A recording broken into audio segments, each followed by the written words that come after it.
Hi guys, may update lang sana ako guys tungkol sa yung subscription ko. Matagal na pwede nang i-set up. So kaso hindi ko pa nasi-set up kasi nung i-set up ko sana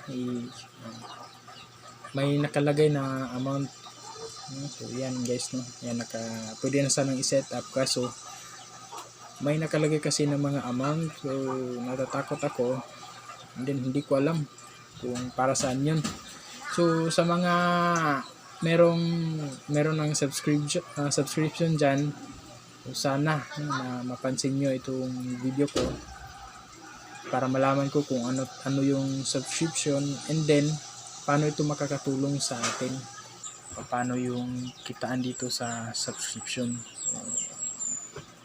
Yun yung sana na at least na masagot niyo po, lalo na yung mga iniidolo natin pagdating sa tutorial. Yun, no? So, kasi alam naman natin na ito yung hinihintay natin, at least ma-unlock natin yung ibang tools ni Meta, no?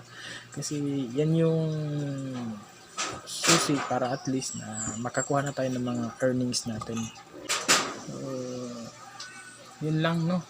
Paki-message na rin po para naman na at least ma-set up ko na, kasi last week pa po ito guys na pwede na sanang i-set up kaso natakot ako. So may amount doon, so pinakamababa is nasa 55 pesos, and then so marami yung na-invite kasi dito sa subscription. So kadalasan na na-invite talaga dito is yung mga page, bihira lang yung mga profile, no? So lahat talaga pero kadalasan is page.